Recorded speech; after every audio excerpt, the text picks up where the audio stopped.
sekarang dia sakit. Sekarang dia dah tak boleh bangun. Kenapa dia tak mampu merawat dirinya? Kenapa dia tak mampu makan ubat yang dia berikan kepada kita untuk sembuh? Sebagaimana dia beri kepada kita ubat boleh sembuh. Kenapa dia makan ubat yang sama tak boleh sembuh? Kerana yang menyembuhkan adalah Allah. Benda begini kita sudah faham. Benda begini kita sudah tahu sebenarnya. Ya, tak berkurang sedikit kefahaman kita dalam bab berbenda-benda seumpama ini. Tetapi yang kalau kita nak ialah rasa.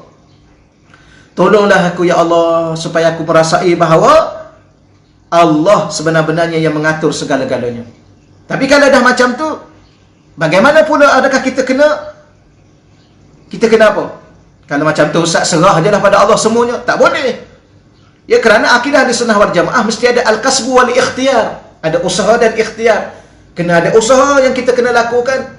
Kena ada pilihan yang kita kena buat. Ikhtiar ni salah satu maknanya ialah kita buat pilihan terhadap sesuatu perkara. Setelah usaha dan ikhtiar itu, kita serah tawakal pada Allah. Dan kita kena faham satu lagi, setelah kita usaha dan ikhtiar dan kita bertawakal pada Allah, kita kena menerima segala ketentuan yang telah diberikan oleh Allah. Okeylah, kata ulama, kita baca terusnya. Al-ijabatu fima yakhtaru laka la fima takhtaru li nafsika. Wa fi waqti alladhi yurid la fi waqti alladhi turid. Yang ni dalam kitab Hikam. Ya, Imam Ibn Allah Askandari mengatakan, tapi ada ulama-ulama yang juga mengatakan al-ijabah. Apa makna al-ijabah? Allah Subhanahu wa taala akan menerima ijabah, akan menerima doa kamu. Fima yakhtaru laka. Tetapi kita kena faham, bila mana kita berdoa, Allah akan terima tak doa kita? Allah terima. Allah makbul tak? Allah makbul. Kemudian Allah akan tunaikan permintaan itu. Ya, Allah akan tunaikan. Tapi bila fima yakhtaru laka, pada waktu yang dia pilih untuk engkau, la fima takhtaru li nafsika, bukannya engkau sendiri pilih untuk diri engkau. Yang ni kita kena faham, ya. Kadang-kadang kita doa, ya Allah, bilalah, ya Allah, dah lama aku doa, ya Allah, dah banyak aku doa, ya Allah, sampai ke Mekah lagi aku doa, ya Allah, kenapalah engkau tak makbulkan lagi, ya Allah. Maka kita kena faham bahawa Allah akan makbulkan, memberi, memperkenankan dan memberi permintaan-permintaan kita tadi, doa-doa kita tadi, fima, pada perkara yakhtaru laka, yang Allah sendiri pilih untukmu. La, bukan fima, pada perkara atau pada apa yang takhtaru di nafsika, yang kamu pilih untuk dirimu. Jadi kadang-kadang kita doa satu perkara yang lain, tapi Allah yang maha tahu, Allah yang maha bijak, Allah yang maha bijaksana lah, yang dia lebih tahu apa sebenarnya yang kita perlu. Kadang-kadang kita minta suatu perkara yang kita rasa benda tu kita perlu ni, tuan-tuan kena ingat, ya. Hidup kita ni ada dua tempat yang kita kena, ni ringkasan saya nak sebut ni. Satu dunia, satu akhirat. Jadi kalau kita minta sesuatu dengan Allah, kita kena ingat untuk dua kehidupan tadi. Minta benda di dunia dan minta benda di akhirat. Kadang-kadang kita minta sesuatu perkara hanya manfaatnya semata-mata dunia. Maka Allah Ta'ala yang maha penyayang kepada kita ini, kadang-kadang Allah tak beri apa yang kita minta di dunia itu, kerana benda yang itu kadang-kadang lebih bermanfaat untuk Allah beri kepada kita di akhirat. Satu bab lagi, kadang-kadang kita minta duit, contohnya di dunia ini, Allah bagi lain daripada itu. Allah bagi anak, contohnya lah kan, kita minta itu, Allah bagi yang ni. Kita minta yang ni, Allah bagi yang tu. Kenapa? Kerana Allah lebih tahu, Allah sayang pada kita. Allah tak nak kita susah dengan apa yang kita minta kadang-kadang. Berapa ramai manusia dia minta sesuatu maka dia dapat, akhir sekali baru dia tahu benda yang dia minta itu rupanya tidak manfaat pun untuk diri dia, bahkan mudarat kepada dirinya. Maka Allah tak nak kita beri mudarat dengan apa yang kita tidak tahu dan bahkan kita minta. Maka sebab tu Allah sebut, Allah akan menerima doa kita dan menunaikan permintaan kita itu mengikut apa yang Allah pilih untuk kita, bukan mengikut apa yang kita pilih untuk diri kita. Tu bahasa fima yakhtaru laka, pada perkara, pada benda, atau bolehlah terjemah apa yang Allah Ta'ala pilih untuk kita.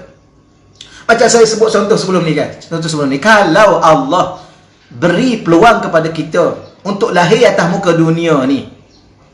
Allah kata kamu pilihlah, kamu nak lahir ke kamu tak nak lahir atas muka dunia. Ya, kamu pilih, kamu nak minta aku cipta kamu atau kamu tak nak dicipta oleh aku. Kalau Allah pilih, agak-agak berapa lama kita nak fikir? Ya, berapa lama? Atau kalau saya pernah sebut, Allah suruh kita pilih, kamu lahir, okey, aku nak lahirkan kamu, aku nak cipta kamu. Cuma aku nak minta kamu pilih, nak jadi lelaki ke nak jadi perempuan? Agak-agak berapa lama kita nak fikir? Kemudian, okey, kita pilih nak jadi lelaki. Ada orang pilih nak jadi perempuan. Akan ada orang yang akan pilih nak jadi perempuan. Sebab ada orang yang Allah lahirkan lelaki pun dia nak jadi perempuan juga. Berarti jiwa dia macam mana? Okey, nak jadi anak siapa? Dah pilih jadi lelaki, nak jadi anak siapa?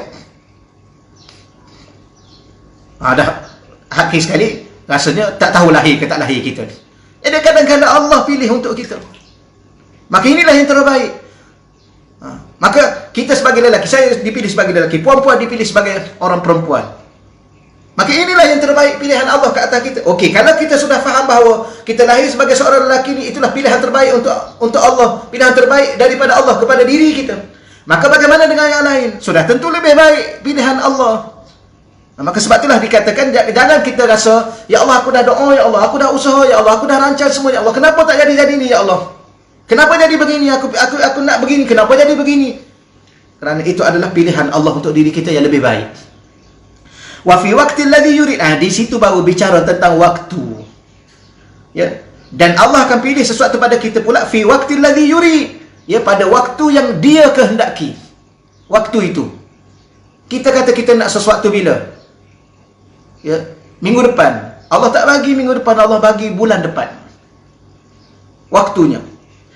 La fi waqtil ladzi turid, bukan pada waktu yang kamu kehendaki. Ya, wa fi waqtil ladzi yurid, pada waktu Dia kehendaki. La fi waqtil ladzi turid, bukan pada waktu kamu yang sendiri yang kamu tentukan. Ya, kadang-kadang kita nak apa? Pada umur berapa? Ada orang ni dia nak kaya sebelum umur 70 ke macam mana? Allah tak bagi Allah dia nak kaya sebelum umur dia 40.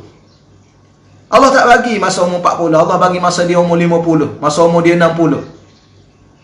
Masa dah umur dia lanjut, dah akhir-akhir dah baru dia jadi kaya. Bukan waktu yang dia pilih, tapi waktu yang dipilih oleh Allah. Kerana Allah Maha tahu. Kita belajar untuk hidup dengan kehendak Allah. Ya. Syekh saya mengatakan, siapa yang ingin bahagia, hiduplah dengan kehendak Allah. Hiduplah dengan ketentuan Allah, dia akan bahagia. Dia akan bahagia. Hati dia akan tenang, hati dia akan lapang, fikiran dia akan tenang, fikiran dia tak akan berserabut memikirkan benda-benda yang pelik-pelik. Kenapa begitu, kenapa begini, kenapa saya ni ustaz, kenapa orang ni tak begini, kenapa saya je yang begini. Tak perlu kita fikir, kerana setiap orang ada bahagiannya.